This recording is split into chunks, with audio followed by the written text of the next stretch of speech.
Hey guys, this is Shakti from Around the Wicket, where we not only speak about the game, but we try to learn more about the humans behind our sport. Now, Oman women's cricket team has been part of the or member of the ICC since 2000. And in 2018, Oman received international T20 status, and therefore all matches, all T20 matches that Oman is playing is recognized as T20 international. And I'm joined by the captain of the women's cricket team, Vaishali Jesrani, who even in her late 30s is still playing and still has a lot of passion for the team. Vaishali, thank you so much for joining me. Thank you, Shakti, for giving me this opportunity. And I've heard a lot about you. I've been following you, so thank you very much for bringing me here. Thank you so much. Thanks for the kind words, and we're looking forward to having you. Firstly, tell us how things are in Oman. We had a chat, off air, but how are cricket preparations going in the region? Well, just yesterday we got the good news that we can start sport activities. Until then, for 6 months, there was no sports activities due to the COVID, and we were restricted to do any kind of outdoor kind of activities. So during the COVID times, we girls were basically in touch with on the Zoom, and it's a very practical game. And when you don't have anything to go out, it's a team sport. So what we could do is just chat over Zoom and talk about the previous tournaments, what we played, and some very good memories to some, not so good memories, which you always have on the field. And share about the match experience, what we tried to do in the last 5-6 years. And yes, we girls have traveled in the last 4 years. Ever since 2017, the board has sent us to a couple of tournaments. So that's what we could do during the COVID, at least we could speak over the Zoom sessions. And for yourself, and I also prepared the Don't Rush challenge. So that also gave a lot of media coverage to us. And it was a fantastic work done by a couple of my teammates. So it was a great time. At least we could do something over Zoom those days. Yes. I guess in these times you need to be creative and still make sure that nothing stops and you continue learning. Yourself, Vaishali, I mean, obviously in Oman, the sport of cricket is probably not the number one sport, even though you have an expatriate, population, coming from southeast of Asia. Yourself, when did the journey start for you? When did you decide that you want to take up cricket as a profession? Well, I was always a sports die-hard person from school days. So ever since I was in school, I loved running and basketball, cricket. And of course, I come from a family which is, people breathe cricket in the air. It's like that in my family. I mean, cricket is always spoken in the house or wherever we are. So it comes from my father. It comes from my uncles. My entire family is into cricket. And so, yes, it's come in me as well. And ever since I was in school, my father would take me to Sharjah, where he had a cricket team, and we would watch matches together. Even during the weekends, my father had a cricket team where there was a men's league, so over the weekends we would go around with cousins, and we would play around the cricket field where the match was going on. So I've always seen cricket from my very, very early childhood. And plus it was my own interest about cricket, and I never knew I would come this far into cricket.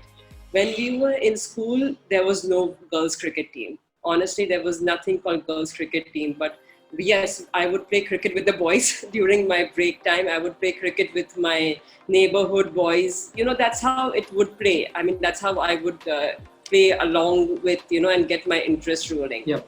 But the women's cricket actually started when I was in college. I had just finished college, and I joined hands with a private academy, boys academy, and I was playing with them, and I got this idea to have a softball cricket tournament, which was early 2007. And that's how I started, going around to get sponsors to have 7-a-sides, softball tournament in 2007. And that's when the cricket journey started for me, and then there was no looking back. And from the softball 2007, I joined hands officially with Oman Cricket in 2008, where we started the hardball. We played the first time ever hardball tournament. And early those times, it was only 2 or 3 teams, for the women's cricket. So I started very, very small, 7-a-side to just 2 teams playing hardball cricket. And tell us So, about the cricket landscape in Oman. What's the history and okay, I mean, cricket started in Oman back in the early 1980s, very early 90s, 1979, 1980s. That's when cricket started, and it was my father and my grandfather who would play cricket on pebble grounds. Hmm. I mean, pebble grounds, muddy grounds, and that's when we started having cricket played into a hot sun and very muddy, very pebbled grounds, and we would play on cement pitches. Yeah.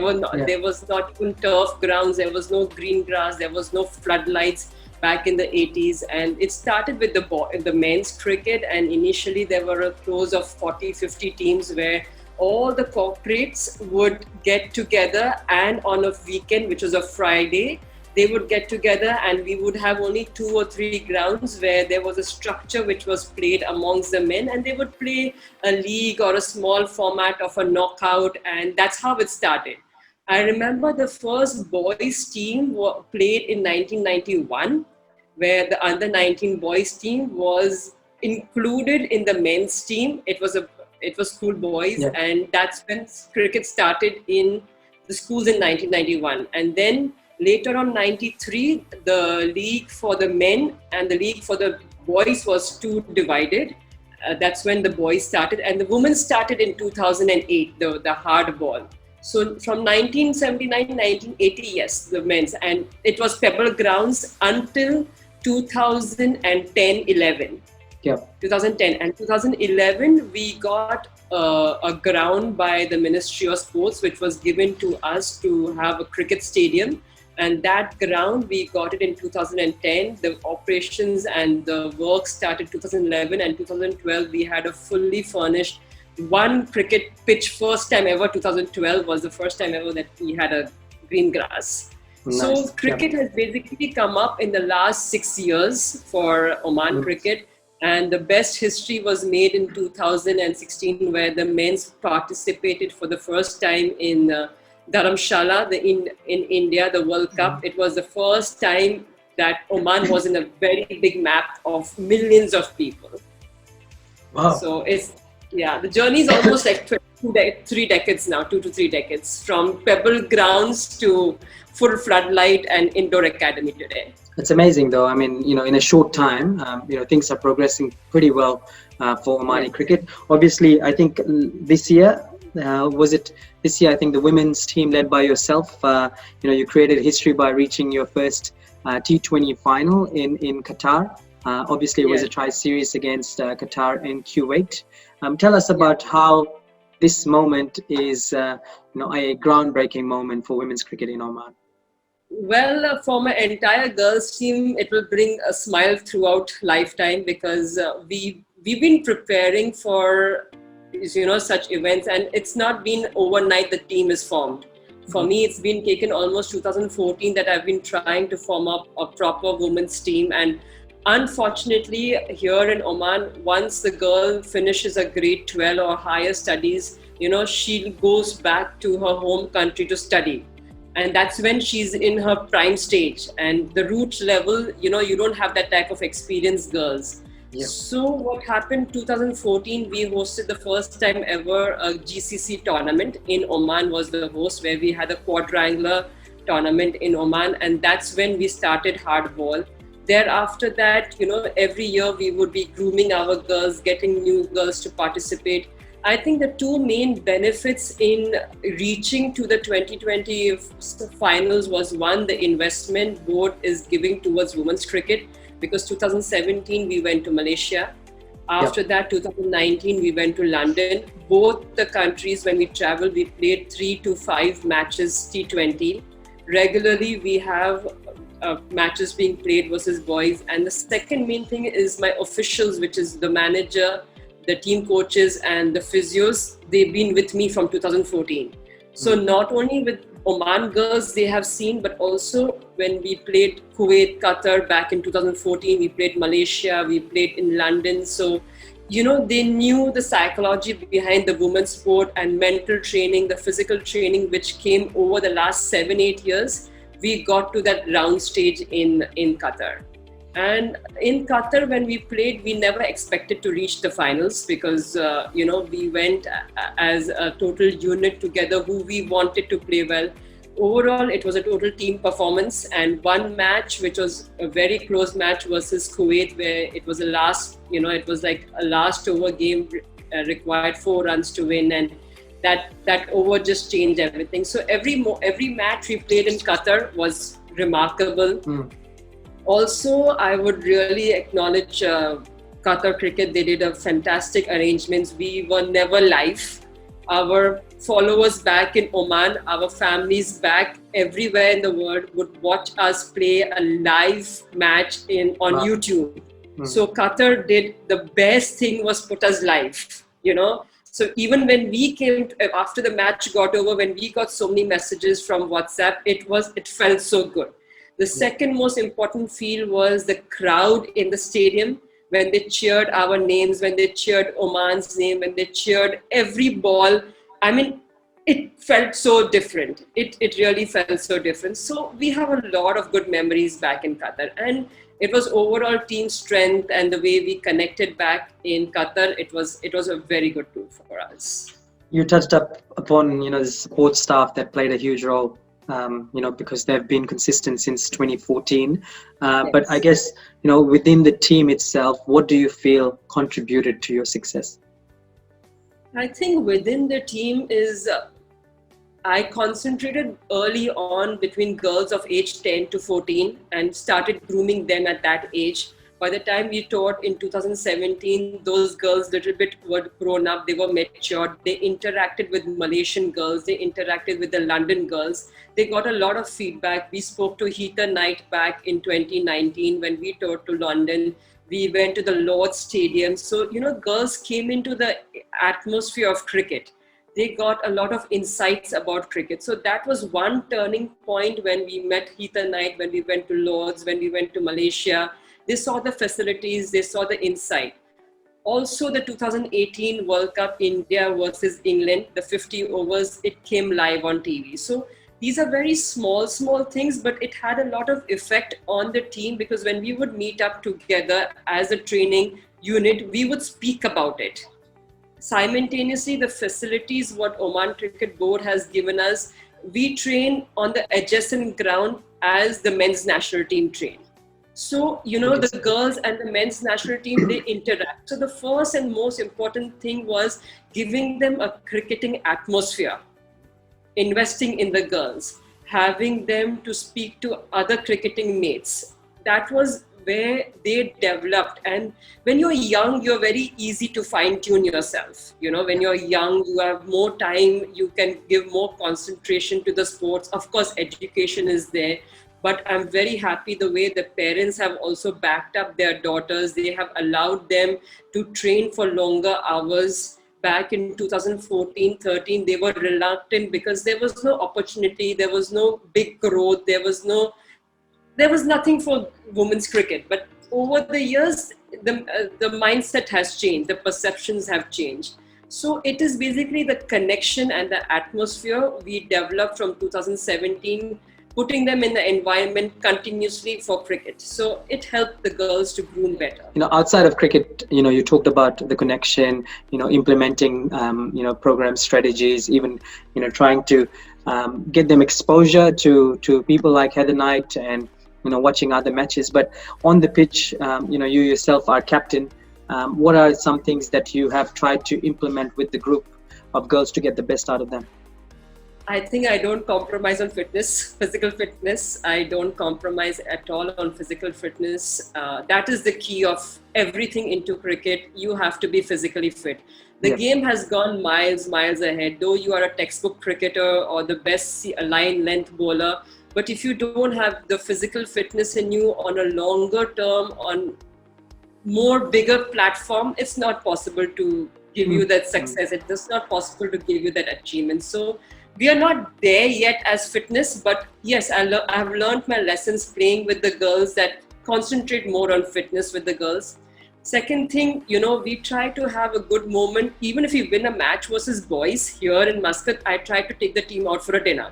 Or you just try to take your team into another, where they can jolly around, have a Relax, yeah. good time, and connect to each other, because you are so busy in your own life. Girls come from their own houses, they come from their own academics, that they don't get time during the training, because we are very focused on drills. The coaches are very focused on how to improvise themselves, so you don't get time off the field. So even a small win with versus the boys, or any type of a good thing what the girls are doing, take them out at least once a month or once in 2 months. We try to meet up and have a good chat around. So Yeah. that's very important. As a captain, I would like to do is, maintain my fitness, maintain the unity, maintain the connection within the team. And of course, as a captain, I would always want them to be connected and see a lot of matches live.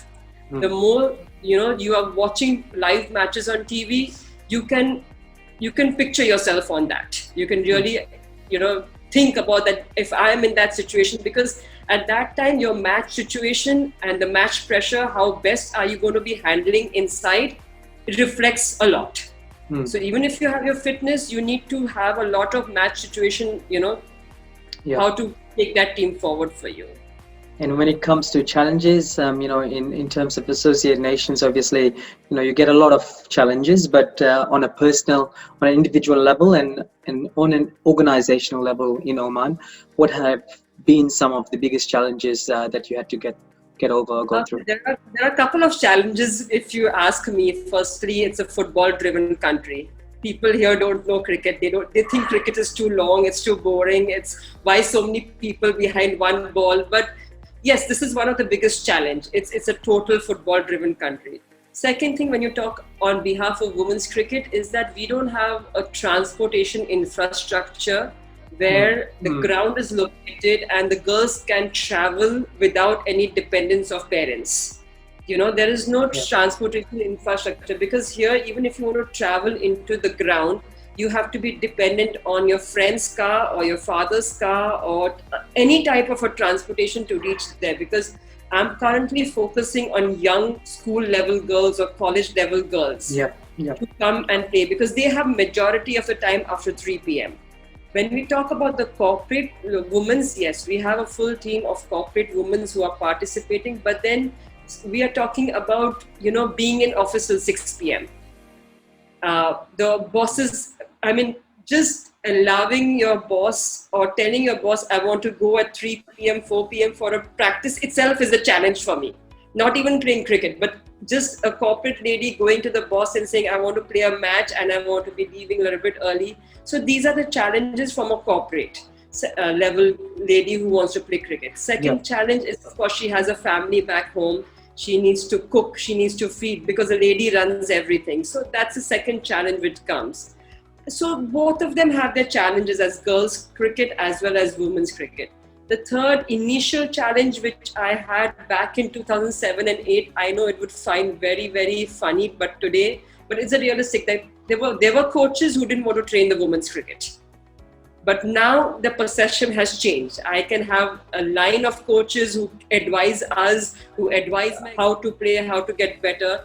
Initially, getting a coach for my team, it was very difficult, very difficult. I started with one coach and now have 3-4 coaches who train us. So it was a challenge, because you need your physios to treat us. You need your coaches to share experiences. So you need your support staff to be with you. And you have your parents as your mentors. You have your parents as your support, as your loved ones. But you need somebody on the cricket field as well. So, having coaches, right type of physio staff, it's mandatory for a women's team, I believe. Well, the good thing, Vaishali, is that the game is at least progressing forward in Oman. In terms of the future, however, what do you see in the near future for Omani cricket, and what do you think Oman needs to implement more to start challenging the top tier nations? I believe as of now, what we need is more grounds in different locations, because we have only only 2 grounds located in the same area. We need more grounds. We need more turf pitches located in different locations, because again, we are facing the transportation infrastructure. For the boys and school girls to go about, they need to be dependent, to go in. So firstly, we definitely need a lot of grounds. Second thing, you need to invest in women's cricket. You need to give them tours. You need to give them a cricketing atmosphere. You need to. In Oman, there are not big personalities who visit us. So where could we make them interact? How can we make them interact? Now ICC has also put the World Cup tournament on live in Australia, which held. So girls know players from Bangladesh, they know players from South Africa. So how can you make them go into a big venue? Because Oman Yeah. is small. The parents need to believe that Oman Cricket is trying to invest in women's cricket. So a lot of money has to be going into the stage of women's cricket where the awareness builds up, the opportunity builds up for the women's cricket in here. Third important stage is how best you can arrange matches within Oman and also ensure to give them a good cricketing atmosphere abroad.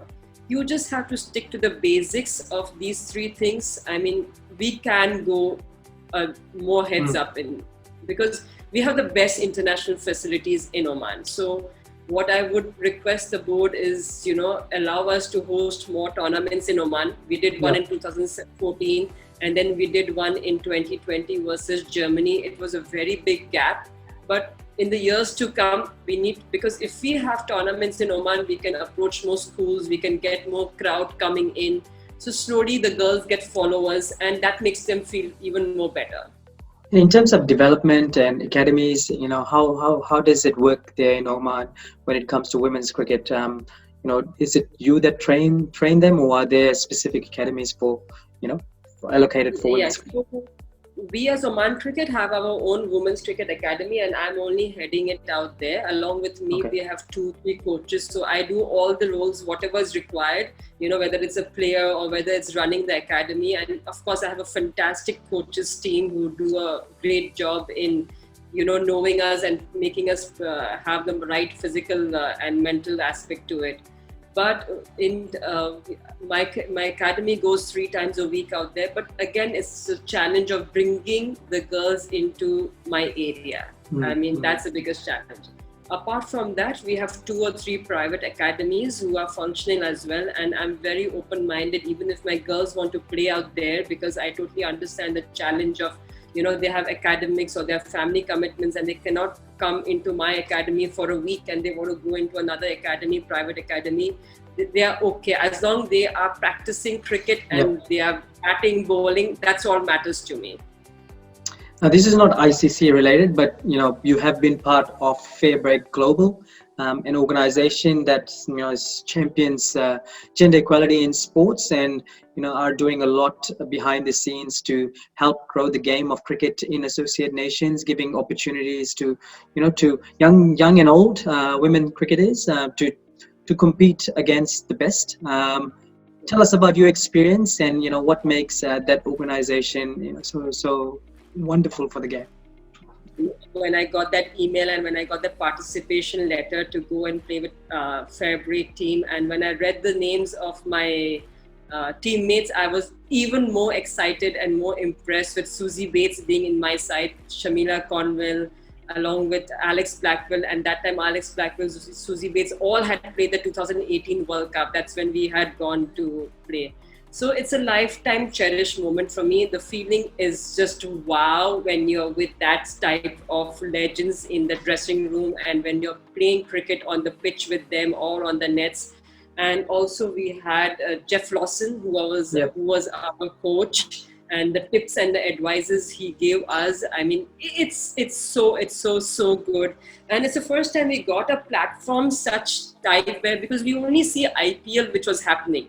And this was something on similar in terms of IPL, and IPL is too far to dream of to begin in women's cricket, because it's still not in picture. Whereas this was already in picture, and we were traveling in 2 months of time and being with the best, legends. So it's a cherished moment for me, and I'm very, very happy and delighted that FairBreak and Oman Cricket both give me the opportunity to go ahead with it.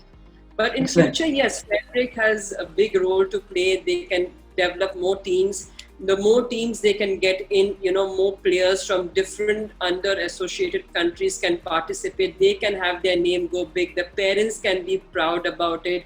So it's all linked to everything. Yeah. And that's what women's cricket needs as of now. It's lacking. Yeah. The awareness is lacking. It's no better time than now for women's cricket, to start getting a lot of awareness, because the game has come a long way since when it first was introduced. Thank you very much for sharing, all the stories of Omani cricket experiences. I guess now I have the informal part of asking you some rapid fire questions, Vaishali, if that's okay. Sure. If you had to be one cricketer for a day, who would they be? Dhoni. MS Dhoni. Your favorite cricketer currently? Dhoni again? Dhoni and Shreyas Iyer, two of them. So talking about the IPL, obviously Dhoni and Shreyas Iyer. Or if there was an IPL team that you follow, who are they? And of course, everything for me surrounds with Dhoni as of now, and my new favorite is Shreyas Iyer. So everything it's onto them. My cricket is all based on them. So CSK or Delhi Capitals. Actually, yes. They're both playing tonight, I think, both of them. CSK. Yes, they both are playing tonight, yes. Yeah, excellent. So we'll be up for that. 3 people you would love to have over for dinner. In cricket, in the cricket arena? In any arena. Okay. Roger Federer, Mithali Raj, and that's a good one. I mean, Roger Federer definitely, Mithali Raj, yes. Smriti Mandhana. So 2 cricketers and 1 tennis player, obviously the greatest of all time. Have you ever crossed paths with Mithali Raj? No, I haven't. I've spoken to Julan Goswami. I've met her in Dubai. I've spoken to her. So I've been interacting with Julan Goswami. Fingers crossed you get an opportunity to speak to India's greatest. Favorite place to play cricket for yourself? I loved London. I've always loved London. So I feel London, I've always cherished a good time going back there and playing cricket. It's got the perfect cricketing atmosphere. Mm-hmm. I mean, it's wonderful to play cricket back in London. Beautiful spot, London. Best experience till date in cricket? I think I would count it first as FairBreak when I played was with them, and was in my team. I would always consider the Qatar tournament because the way the girls put up their character and the way the girls fought it back in every match, I felt that now the team is solid and there is definitely a future coming up. So Qatar is a good start for the rise in women's cricket for me. Awesome. So these are my cherished moments. Now, this is not cricket related, but what's your favorite cuisine? What's my favorite cuisine? Japanese. I love Japanese or Pan-Asian. In short, I love Pan-Asian and all-time favorite pizzas. Your favorite shot as you're a batsman? Cut shot. Cut shot? The cut shot. Your most toughest opponent that you faced till now?